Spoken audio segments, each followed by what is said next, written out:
Hello friend, नमस्कार। मैं आशीष अवस्थी अपने यूट्यूब चैनल शिक्षा पथ में आप सभी का हार्दिक स्वागत और अभिनंदन करता हूं। हिंदी की इस क्लास में आज मैंने एक बहुत महत्वपूर्ण टॉपिक लिया है, विशेषण। विशेषण आपकी विभिन्न परीक्षाओं में इससे संबंधित प्रश्न पूछे जाते हैं और खासकर इसके संबंध में मैंने इतना प्रावधान शामिल कर लिया है, इतने फैक्ट इसके शामिल कर लिए हैं, इतना डीप इसको मैंने बताया है कि जो आपका आरओ का एग्जाम होता है उसमें भी विशेषण को एक टॉपिक के रूप में दिया गया है उसके सिलेबस में। तो यदि आरओ के एग्जाम में भी यहाँ से प्रश्न बनेंगे तो आप बहुत आसानी से उन प्रश्नों को बना पाएंगे। इतना विगतवार मैं इसको, इतना विस्तृत आपको इसके संबंध में समझाऊंगा। इसके संबंध में हमारी 2 क्लास होंगी। पहली क्लास जिसके अंतर्गत मैंने जो आपके विशेषण के चारों भेद हैं उसको शामिल कर लिया है और इसके अतिरिक्त कुछ फैक्ट, इसके कुछ प्रावधान ऐसे बचते हैं जो भी आपके लिए जानना जरूरी है और आपकी परीक्षाओं में वहां से भी प्रश्न उठते हैं, तो उसकी चर्चा मैं अगली क्लास में करूंगा। और साथ ही साथ कल मैं कुछ प्रश्न ऐसे लेके आऊंगा जिससे आप इनकी प्रैक्टिस भी बहुत आसानी से कर पाएंगे। तो सबसे पहले हम शुरुआत करेंगे विशेषण। मैंने ऊपर विशेषण लिखा, तो सबसे पहले विशेषण की परिभाषा क्या कहती है कि संज्ञा या सर्वनाम की विशेषता बताने वाले शब्द विशेषण कहलाते हैं। साधारण शब्दों में आपको याद रखना है कि ऐसे शब्द जो संज्ञा या सर्वनाम दोनों में से किसी भी शब्द की विशेषता बताते होंगे वे शब्द क्या कहलाएंगे? तो विशेषण कहलाएंगे। अच्छा, इसी क्रम में आपको एक बात और याद रखनी, 2 प्रश्न यहाँ से बनते हैं कि विशेषण किसे कहते हैं और विशेष्य किसे कहते हैं। तो विशेषण के संबंध में मैंने क्या बताया आपको कि ऐसे शब्द जो संज्ञा अथवा सर्वनाम की विशेषता बताएंगे वो विशेषण कहलाते हैं। लेकिन उसी के साथ में आपको ये याद रखना है कि जिस शब्द की विशेषता बताई जाती है उसे विशेष्य कहते हैं। विशेषण शब्द द्वारा जिस संज्ञा या सर्वनाम की विशेषता बताई जा रही होगी उस संज्ञा या सर्वनाम को क्या कहेंगे? उसको विशेष्य कहेंगे। तो मेरे हिसाब से विशेषण और विशेष्य को आप बहुत आसानी से समझ गए होंगे। विशेषण वे शब्द होते हैं जिनके द्वारा संज्ञा या सर्वनाम की विशेषता बताई जा रही होती है, वो क्या होते हैं? विशेषण होते हैं। और विशेष वे शब्द होते हैं जिन शब्दों की विशेषता विशेषण द्वारा बताई जा रही होगी, वो शब्द क्या कहलाएंगे? विशेष्य कहलाएंगे। जैसे इसमें मैंने एक शब्द लिया है, मोटा लड़का हंस पड़ा। एक उदाहरण के तौर पर मैंने एक शब्द लिया है कि मोटा लड़का हंस पड़ा। तो सबसे पहले हमको इसमें यह पकड़ना है कि इसमें संज्ञा का प्रयोग हुआ है या सर्वनाम का प्रयोग हुआ। जब मैंने इस वाक्य को पढ़ा तो मुझको यहाँ पे मिल गया लड़का। क्या मिला? लड़का मिल गया। तो इससे हमको पता चल गया कि ये संज्ञा का प्रयोग किया है। लड़का कौन सा शब्द है? या संज्ञा शब्द है। अच्छा, अब हमको ये कैसे पता चलेगा कि इसकी विशेषता बताने वाला शब्द कौन सा है? तब आपको ये याद रखना है कि संज्ञा के साथ कैसा लगा के जब आप प्रश्न करेंगे अपने आप से तो उसका जवाब जो शब्द दे रहा होगा वह विशेषण कहलाएगा। जैसे मैंने कहा मोटा लड़का हंस पड़ा, तो मैंने इसमें संज्ञा पहले पकड़ लिया कि लड़का संज्ञा शब्द है। अब मैंने इसमें कैसा लगा के इससे प्रश्न किया कि लड़का कैसा है, तो उसका जवाब हमको इस मोटा शब्द से मिल रहा है, यानी कि लड़का कैसा है? लड़का मोटा है। तो जिस शब्द से इस कैसा का जवाब मिल रहा होगा वह क्या हो जाएगा? वह आपका विशेषण हो जाएगा। तो जो आपका इसमें मोटा शब्द है, चूंकि यह इस लड़के की विशेषता बता रहा है, इसलिए कौन सा शब्द हो गया? विशेषण हो गया। तो इस वाक्य में विशेषण क्या हो गया? मोटा। अच्छा, दूसरा शब्द है विशेष। विशेष के संबंध में मैंने आपको क्या बताया कि जिस शब्द की विशेषता बताई जा रही होगी, तो इसमें मोटा द्वारा किस शब्द की विशेषता बताई जा रही है? लड़के की विशेषता बताई जा रही है, इसलिए लड़का क्या हो गया? विशेष्य हो गया। तो यदि आपसे इसमें विशेषण पूछा जाएगा तो मोटा जो है वो क्या हो गया? विशेषण। मोटा क्या हो गया? विशेषण। और उसके साथ जो लड़का लगा हुआ है, आपका लड़का क्या हो जाएगा? ये आपका विशेष्य हो जाएगा। मेरे हिसाब से आप विशेषण और विशेष्य के इस भेद को बहुत आसानी से समझ पाए होंगे। मैं एक बार फिर आपको रिकॉल करा दूं कि ऐसे शब्द जिनके द्वारा संज्ञा अथवा सर्वनाम की विशेषता बताई जाएगी वो विशेषण कहलाएंगे। और जो विशेषण शब्द जो होगा उसके द्वारा जिस शब्द की विशेषता बताई जा रही होगी, विशेषण द्वारा जिस शब्द की विशेषता बताई जा रही होगी वह शब्द विशेष्य कहलाएगा। मेरे हिसाब से आप बहुत आसानी से समझ गए होंगे। यदि इसके भेद के संबंध में पूछा जाए कि विशेषण के कितने भेद होते हैं, तो विशेषण के मूलतः 4 भेद होते हैं। विशेषण के मूलतः 4 भेद होते हैं और इन भेदों के अंतर्गत इसके विभिन्न उपभेद भी हैं, उसकी चर्चा भी मैं आपसे करूंगा। अच्छा, इसी क्रम में अगर मैं आपको याद दिलाऊं, सबसे पहले मैंने आपको संज्ञा पढ़ाया था, तो संज्ञा के मैंने आपको कितने भेद बताए थे? संज्ञा के 5 भेद मैंने आपको बताए थे। दूसरे नंबर पर मैंने आपको सर्वनाम पढ़ाया था, तो सर्वनाम के 6 भेद थे। और अब इस विशेषण में आपको क्या याद रखना है कि विशेषण के 4 भेद होते हैं। इसमें सबसे पहला भेद है सार्वनामिक विशेषण। बहुत सरल है आपके लिए, सार्वनामिक विशेषण बहुत सरल है आपके लिए कि विशेषण के रूप में प्रयुक्त होने वाले सर्वनाम सार्वनामिक विशेषण कहलाते हैं।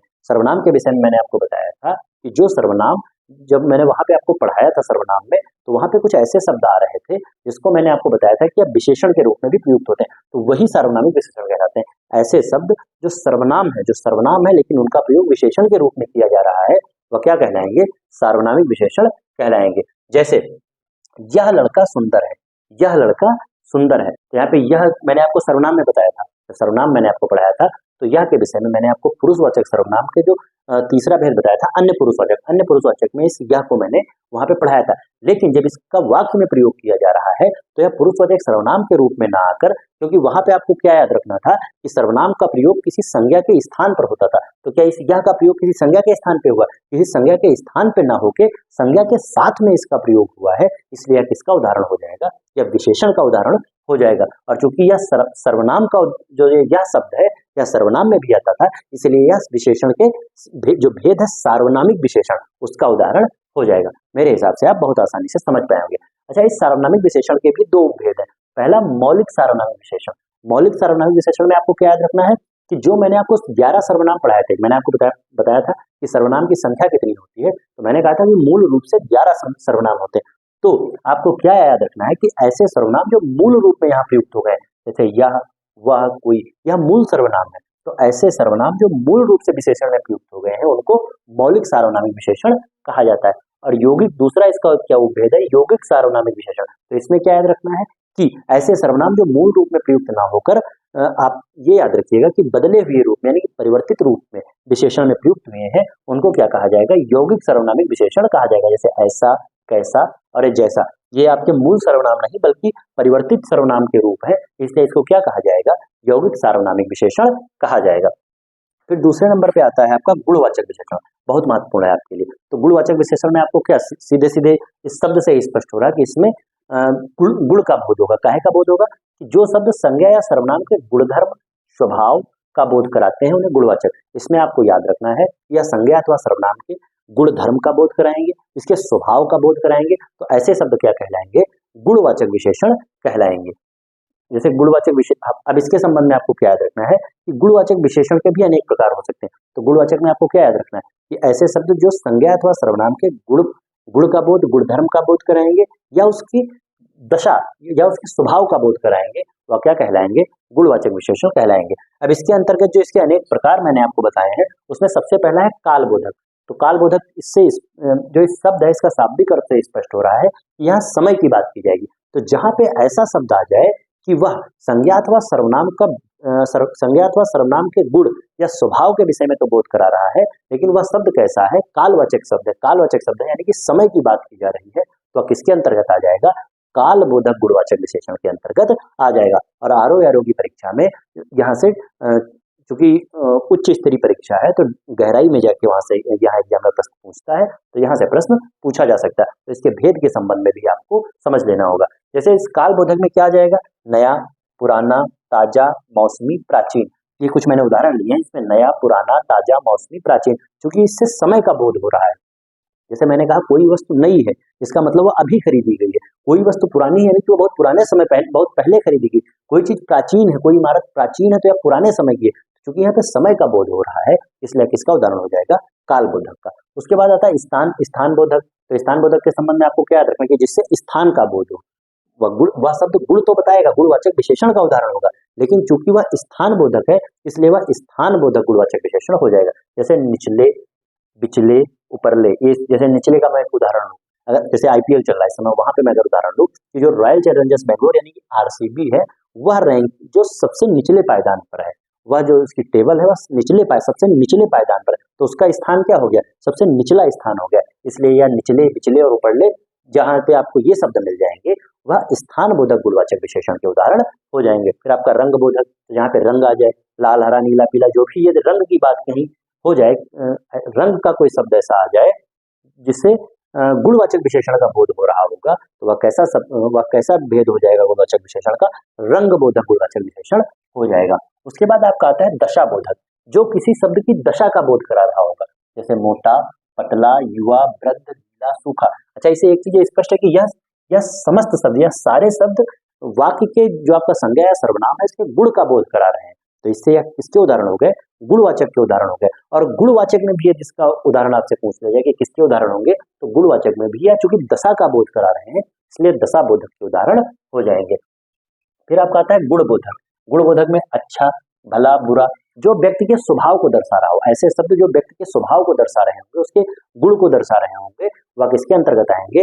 गुणबोधक गुणवाचक विशेषण के अंतर्गत आ जाएंगे। जैसे अच्छा, भला, बुरा, कपटी, झूठा, सच्चा, पापी, सीधा, सरल, यह व्यक्ति के स्वभाव के विषय में यहाँ पे बात की जा रही है, इसलिए किसका उदाहरण हो जाएगा? गुण बोधक भी आपको लिखा मिल सकता है, कहीं कि स्वभाव बोधक भी लिखा मिल सकता है, तो आपको याद रखना है। फिर आपका आता है आकार बोधक। शब्द से ही आप समझ गए होंगे कि यहाँ पे संज्ञा या सर्वनाम के आकार की बात की जा रही है। जहाँ आकार की बात की जा रही होगी वह किसका उदाहरण हो जाएगा? आकार बोधक गुणवाचक विशेषण का उदाहरण हो जाएगा। जैसे आकार, किसी का आकार गोल है, चौकोर है, जैसे मैंने कहा कि यह मेज चौकोर है, तो मेज या जो चौकोर शब्द है वह मेज की विशेषता बता रहा है। यह जो चौकोर शब्द है यह मेज की विशेषता बता रहा है, इसलिए विशेषण हो गया।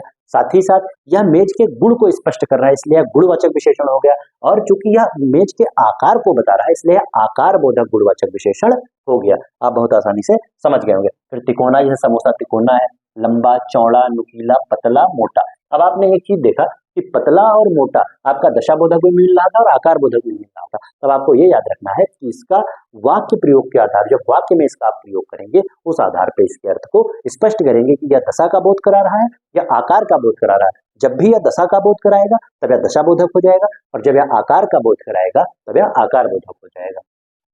तो यह आपका दूसरा था गुणवाचक विशेषण। अब हम आपसे बात करेंगे तीसरे में संख्यावाचक विशेषण की। अच्छा, मैंने यहाँ पे उदाहरण इसलिए नहीं दिए हैं कि अगर मैं उदाहरण लेता तो जगह कम बचती, और चूंकि मैंने सोचा था कि चारों भेद मैं आज आपको बता दूं, तो चारों भेद को शामिल करने के चक्कर में मैंने यहाँ उदाहरण नहीं लिए हैं। लेकिन चूंकि कल हम विशेषण की जो क्लास लेंगे, इसका पार्ट दूसरा आएगा, तो उसमें हम लास्ट में हम जो है इसके उदाहरण शामिल करेंगे। और चूंकि आज सारे कॉन्सेप्ट आप जब सीख लेंगे तो कल जब आप इसके प्रश्न सॉल्व करेंगे तो आप बहुत आसानी से इन प्रश्नों को बना पाएंगे और उदाहरण को भी समझ पाएंगे। फिर आपका आता है संख्यावाचक विशेषण। इसमें क्या है? जो शब्द संज्ञा अथवा सर्वनाम की संख्या का, शब्द से ही स्पष्ट हो गया कि ऐसे शब्द जो संज्ञा अथवा सर्वनाम की संख्या का बोध कराएंगे वह कौन से शब्द हो जाएंगे? संख्यावाचक विशेषण हो जाएंगे। अब इसके भी दो प्रकार हैं। इसके दो भेद कौन कौन से होते हैं? एक निश्चित संख्यावाचक और दूसरा अनिश्चित संख्यावाचक। तो निश्चित संख्यावाचक में क्या अर्थ, आप इस शब्द के अर्थ से स्पष्ट है, यहाँ पे निश्चित संख्या की बात की जाएगी। यहाँ पे ऐसी संख्याओं का प्रयोग होगा जिससे निश्चितता का बोध हो रहा होगा, जैसे 2, 3, 4, 5, ये निश्चितता का बोध हो रहा है, इसलिए किसका उदाहरण हो जाएगा? निश्चित संख्यावाचक का उदाहरण हो जाएगा। वही बात लिखी कि इसमें निश्चित संख्या का बोध होता है, जैसे 10, 20, 50, तो ये ऐसे हैं कि यहाँ से इससे निश्चितता का बोध हो रहा है और साथ साथ यह संख्याएं भी हैं, इसलिए यह निश्चित संख्यावाचक के भेद हो जाएंगे। फिर प्रयोग के आधार पर इनके भेद, जो आपका निश्चित संख्यावाचक है इसके भी कुछ उपभेद हैं। तो निश्चित संख्यावाचक के जो उपभेद हैं प्रयोग के आधार पर कौन कौन से इसके उपभेद हो सकते हैं? जैसे पूर्णांक बोधक। पहला आपका आता है पूर्णांक बोधक। पूर्णांक बोधक में कौन शामिल होंगे? 1, 2, 4, 8, 12।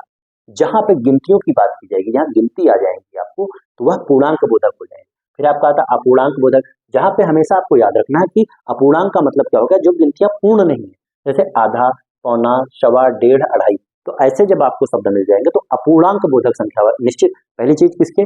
आपके संख्यावाचक के उदाहरण होंगे। फिर निश्चित संख्यावाचक में भी अपूर्णांक बोधक के उदाहरण हो जाएंगे। फिर आपका क्रमवाचक, तो क्रमवाचक आप बहुत आसानी से समझ पाएंगे, पहला, दूसरा, तीसरा, चौथा, ये किसके उदाहरण हो जाएंगे? क्रमवाचक। अच्छा देखो, जैसे मैंने कहा कि मोहन का क्रम इस पंक्ति में चौथा है, मोहन का क्रम इस पंक्ति में चौथा है, तो पहली चीज इससे ये स्पष्ट हो गई कि मोहन की विशेषता क्या बता रहा है? जो चौथा शब्द है वह मोहन की उस पंक्ति में विशेषता बता रहा है कि वह किस क्रम पे है, तो चौथे क्रम पे। और चौथे शब्द से ये स्पष्ट हो गया कि शुरुआत के 3 छोड़ के चौथे पे है, यानी कि बात निश्चितता की हो रही, इसलिए यह कैसा उदाहरण हो गया? निश्चित संख्यावाचक उदाहरण हो गया। फिर चूंकि बात क्रम की जा रही है तो निश्चित संख्यावाचक में भी यह क्रमवाचक का उदाहरण हो जाएगा।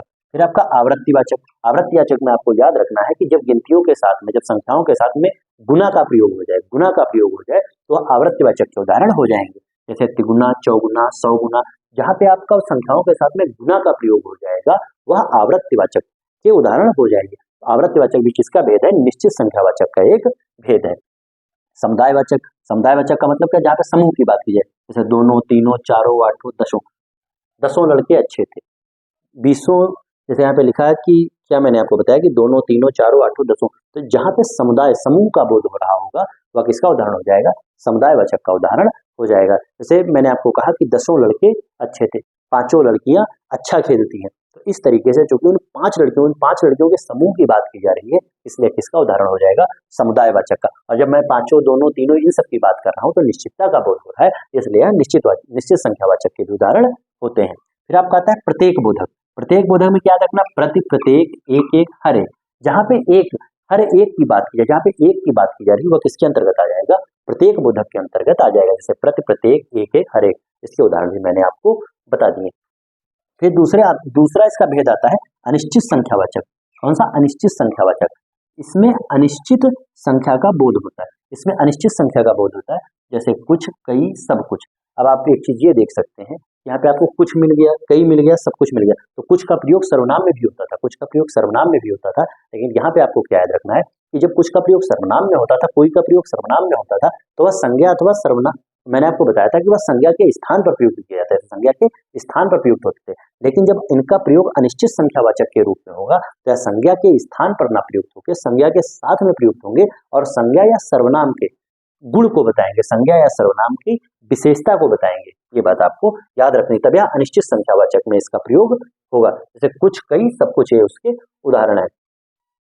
परिणाम बोधक, परिणाम बोधक विशेषण। अब आपका जो चौथा, इसका सबसे अंतिम इसका भेद आ गया, वह आ गया परिणाम बोधक विशेषण। तो परिणाम नहीं, परिमाण, मेरे मुंह से परिणाम निकला था, ये परिमाण बोधक आपको याद रखना, परिमाण बोधक।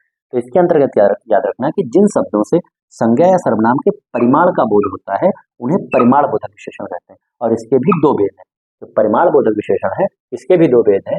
एक आपका निश्चित परिमाण बोधक। तो निश्चित में वही बात, परिमाण का मतलब क्या होता है, जैसे यहाँ पे मैंने आपको संख्या बताया, तो वहाँ पे गिन सकते थे चीजों के, वहाँ पे जब चीजों को गिन सकते थे वह संख्यावाचक के अंतर्गत आ गई थी। और यहाँ पे चूंकि उसको गिन नहीं सकते, बल्कि उसका परिमाण ज्ञात कर सकते हैं। क्या ज्ञात कर सकते हैं? परिमाण ज्ञात कर सकते हैं। और इसमें मैं आपको बहुत साधारण एक ट्रिक बताया दे रहा हूँ कि जहां भी द्रव्यवाचक संज्ञा होगी, जहां भी द्रव्यवाचक संज्ञा होगी और उसकी विशेषता बताई जा रही होगी, तो किसके अंतर्गत आ जाएगा? परिमाणवाचक के अंतर्गत आ जाएगा। जैसे निश्चित परिमाणवाचक में 10 किलो घी, अब घी को गिना तो नहीं जा सकता, घी को गिन सकता, उसका परिमाण बताया जा सकता है। और चूंकि साथ में 10 लग गया, इससे उसकी निश्चितता का बोध हो रहा है, इसलिए यह निश्चित परिमाणवाचक का उदाहरण हो जाएगा। फिर आपका आता है 5 क्विंटल गेहूं। तब 5 क्विंटल गेहूं को कोई गिन नहीं सकता है, इसका एक परिमाण बताया जा सकता है, इसका भार बताया जा सकता है। तब आपको याद रखना है कि जब द्रव्यवाचक संज्ञा के साथ निश्चित संख्या का प्रयोग हो जाएगा, किसी निश्चित संख्या का प्रयोग हो जाएगा, तो किसका उदाहरण हो जाएगा? निश्चित परिमाणवाचक का उदाहरण हो जाएगा। फिर आपका आता अनिश्चित परिमाणबोधक। तो अनिश्चित परिमाणबोधक में आपको क्या याद रखना है कि वही बात कि इसमें ऐसे शब्दों का प्रयोग होगा जिससे निश्चितता का बोध नहीं होगा, अनिश्चितता का बोध होगा, और हम परिमाण ही यहाँ पे ज्ञात कर रहे होंगे। जैसे बहुत घी, तो वही बात यहाँ पे आ गई, बहुत घी। तो बहुत से एक चीज ये स्पष्ट हो गई कि निश्चित नहीं है, निश्चित नहीं, बहुत घी में बहुत सारा भी हो सकता है और उसकी मात्रा निश्चित नहीं है, इसलिए यह निश्चित का उदाहरण है। और साथ में घी लगा है, इसको हम गिन नहीं सकते, घी को गिन नहीं सकते, इसका परिमाण ज्ञात कर सकते हैं, इसलिए यह अनिश्चित परिमाण बोधक का उदाहरण हो गया। जैसे थोड़ा दूध आ गया, तो दूध को गिना नहीं जा सकता, और थोड़ा, चूंकि थोड़ा निश्चितता का भी बोध नहीं करा रहा है, पहली तो आपका जो ये थोड़ा दूध है किसका उदाहरण हो गया? अनिश्चित परिमाणवाचक का उदाहरण हो जाएगा। फिर नोट में मैंने लिखा है कि अधिकांश विशेषण परिमाण बोधक और संख्या बोधक दोनों होते हैं। जो अधिकांश विशेषण है वह परिमाण बोधक और संख्या बोधक दोनों होते हैं। जैसे 10 है, तो 10 आपका संख्या बोधक में भी है और परिमाण में भी है। तो इसका अंतर आपको ऐसे ही याद रखना है कि जहां पे चीज गिनी जा सकती है, जहां पे गिनी जा सकती है वहां इसका प्रयोग संख्यावाचक के रूप में होगा, और जहां गिनी नहीं जा सकती बल्कि उसका परिमाण ज्ञात होगा, उस स्थिति में यह परिमाण बोधक के रूप में प्रयुक्त होंगे। अच्छा, यहाँ पे जो किताब में लिखी हुई किताबी भाषा थी उसको भी आप समझ लीजिए कि यदि विशेषण शब्द एक वचन संज्ञा के साथ आए, यदि विशेषण शब्द एक वचन संज्ञा के साथ आए तो परिमाण बोधक, और यदि बहुवचन संज्ञा के साथ आए तो संख्यावाचक विशेषण होता है। लेकिन जो मैंने आपको बताया है कि यदि विशेषण का प्रयोग इस विशेषण का प्रयोग ऐसे शब्दों के साथ किया जाए जिनको गिना जा सकता है, तो वह आपका संख्यावाचक हो जाएंगे, और जिनको गिना नहीं जा सकता बल्कि उनका परिमाण ज्ञात किया जाए, उनका भार ज्ञात किया जा सकता है, वो किसके उदाहरण हो जाएंगे? वो आपके परिमाण बोधक के उदाहरण हो जाएंगे। और निश्चित अनिश्चित के बारे में आप समझ ही गए होंगे कि जिससे निश्चितता का बोध होगा वह निश्चित परिमाण बोधक हो जाएगा, जिससे अनिश्चितता का बोध होगा वह अनिश्चित परिमाण बोधक का उदाहरण हो जाएगा। फिर जैसे मैंने यहाँ पे उदाहरण लिया है कि हमारे घर में बहुत घी है, तब क्या इस घी को आप गिन सकते हैं? कोई नहीं गिन सकता, क्योंकि घी का परिमाण ज्ञात हो सकता है, इसलिए किसका उदाहरण हो जाएगा? परिमाण बोधक का। किसका? पहली चीज तो परिमाण बोधक का हो गया। अब फिर क्या ये जो बहुत लगा है, जो यहाँ पे बहुत लगा हुआ है, क्या इसे निश्चितता का बोध हो रहा है? तो चूंकि इसे निश्चितता का बोध ना होकर अनिश्चितता का बोध हो रहा है, इसलिए यह अनिश्चित परिमाण बोधक का उदाहरण हो जाएगा। मेरे हिसाब से आप बहुत आसानी से समझ गए होंगे, अनिश्चित परिमाण बोधक का उदाहरण हो जाएगा। फिर एक शब्द मैंने लिखा है कि उस कक्षा में बहुत विद्यार्थी हैं, तो पहली चीज इसमें विशेषण कौन सा है? बहुत, और फिर विद्यार्थी हैं, तो किसी कक्षा में बहुत विद्यार्थी यानी कि विद्यार्थियों को गिना जा सकता है, विद्यार्थियों को तौला थोड़ी जाएगा, उनको गिना जा सकता है, इसलिए किसका उदाहरण हो जाएगा, यह आपका संख्यावाचक विशेषण का उदाहरण हो जाएगा। इसका संख्यावाचक का। अच्छा, अब यहाँ पे बहुत आ गया, तो बहुत से निश्चितता का तो नहीं बोध हो रहा, बहुत से अनिश्चितता का बोध हो रहा है, इसलिए यह अनिश्चित संख्यावाचक का उदाहरण हो जाएगा। मेरे हिसाब से आप समझ गए होंगे। फिर आधा धन बांट दो, तो यहाँ पे आधा का प्रयोग हुआ, तो आधा कैसा है, आधा कैसा विशेषण, यहाँ पे कैसा विशेषण आ गया, तो आधा धन बांट दो। आधा को मैंने यहाँ पे संख्यावाचक में बढ़ाया है, और संख्यावाचक में इसको मैंने अपूर्णांक बोधक में पढ़ाया था, संख्यावाचक में अपूर्णांक बोधक में इसको आपको पढ़ाया था। तो आधा धन बांट दो, धन की बात यहाँ रुपए पैसों से नहीं बल्कि पूरी संपत्ति से की जा रही है, तो चूंकि पूरी संपत्ति से की जा रही है इसलिए द्रव्यवाचक संज्ञा का उदाहरण हो गया। और मैंने आपको बताया है कि जब द्रव्यवाचक संज्ञा के साथ में इन शब्दों का प्रयोग होगा तो वह कैसे हो जाएंगे, वह आपके परिमाण बोधक हो जाएंगे। कैसे, परिमाण बोधक, क्योंकि संपत्ति की बात की जा रही है तो इसको गिना नहीं जा सकता है, इसको गिना नहीं जा सकता है, तो जो आपका यह आधा हो जाएगा या किसका उदाहरण हो जाएगा, परिमाण बोधक का उदाहरण हो जाएगा। और परिमाण बोधक में भी किसका उदाहरण है, परिमाण बोधक में किसका आधा मैंने किसमें बताया था, निश्चित संख्यावाचक में मैंने बताया था। तो परिमाण बोधक भी है, कौन सा परिमाण बोधक है, निश्चित परिमाण बोधक का उदाहरण हो जाएगा। तो जैसे आधे सदस्य अनुपस्थित थे, तो सदस्य, आधे सदस्य से ये बात स्पष्ट हो गई कि सदस्यों को हम गिन सकते हैं, सदस्यों को गिन सकते हैं, इसलिए आपका ये किसका उदाहरण हो गया, संख्यावाचक का। इसका उदाहरण हो गया, संख्यावाचक विशेषण का उदाहरण हो गया। और आधे सदस्य अनुपस्थित थे, इसका मतलब यह निश्चितता की बात कर रहा है। किसकी बात कर रहा है, आधे किसकी बात कर रहा है, निश्चितता की बात कर रहा है। और निश्चितता में भी किसकी बात कर रहा है, अपूर्णांक बोधक की बात कर रहा है। तो यह निश्चित संख्यावाचक विशेषण हो गया। और यदि इसमें भी आपसे भेद पूछ ले तो अपूर्णांक बोधक का उदाहरण हो जाएगा। तो मेरे हिसाब से परिमाण बोधक और संख्यावाचक विशेषण के अंतर को आप बहुत आसानी से समझ गए होंगे, निश्चित और अनिश्चित के अंतर को समझ गए होंगे, और मैंने बहुत साधारण शब्दों में आपको समझाने का प्रयास किया है। फिर सबसे अंत में मैंने एक लिया है कि वाक्य में स्थान की दृष्टि से विशेषण के भेद। अगर आपसे साधारण पूछ लिया जाए कि विशेषण के कितने भेद होते हैं, तो मूलतः विशेषण के 4 भेद होते हैं। लेकिन वहां पे यदि आपसे एडिशनल फैक्ट एक लगा के पूछ लिया जाए कि वाक्य में स्थान की दृष्टि से, वाक्य में स्थान की दृष्टि से विशेषण के कितने भेद होते हैं, तब 2 भेद होते हैं। एक आपका उद्देश्य विशेषण होता है और एक आप विधेय विशेषण होता है।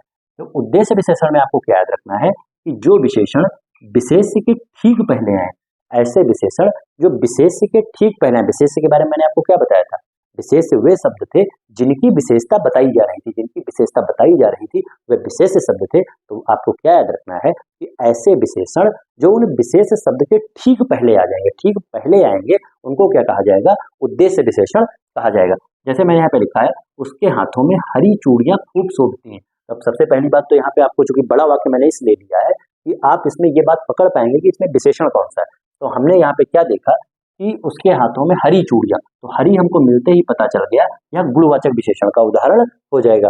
किसका उदाहरण है, हरी, गुणवाचक विशेषण में फिर रंगबोधक का उदाहरण है। और साथ में यहाँ पे चूड़ियां लगा, तो चूड़ियां क्या है, संज्ञा है, चूड़ियां क्या है, संज्ञा है। तो चूंकि इस विशेषण का प्रयोग इस चूड़ियों से ठीक पहले हुआ और यह जो हरी शब्द है यह चूड़ियों की विशेषता बता रहा है, इसलिए चूड़ियां क्या हो गया, विशेष शब्द हो गया, और आपका हरी क्या हो गया, विशेषण हो गया। और चूंकि इस हरी का प्रयोग, इस विशेषण का प्रयोग विशेष से ठीक पहले हुआ है, इसलिए किसका उदाहरण हो जाएगा, यह उद्देश्य बोधक, इसका उद्देश्य विशेषण का उदाहरण हो जाएगा। मेरे हिसाब से आप समझ गए होंगे। फिर आपका आता है विधेय विशेषण। जो विशेषण विशेष के ठीक बाद आए, जो विशेषण विशेष के ठीक बाद आएगा उसे क्या कहेंगे, विधेय विशेषण कहेंगे। वही बात ऊपर वाले मैंने आपको उद्देश्य विशेषण में क्या बताई कि ऐसे विशेषण जो विशेष से ठीक पहले आएंगे उनको उद्देश्य विशेषण कहा जाएगा, और ऐसे विशेषण जो विशेष के ठीक बाद में आएंगे उन्हें विधेय विशेषण कहा जाएगा। जैसे वह आदमी विद्वान है, तो यहाँ पे आदमी की विशेषता क्या है, आदमी की विशेषता है विद्वान। आदमी की विशेषता क्या है कि वह विद्वान है, तो विशेषता बताने वाला शब्द क्या हो गया, विशेषण। तो ये आपका विद्वान जो है ये विशेषण हो गया।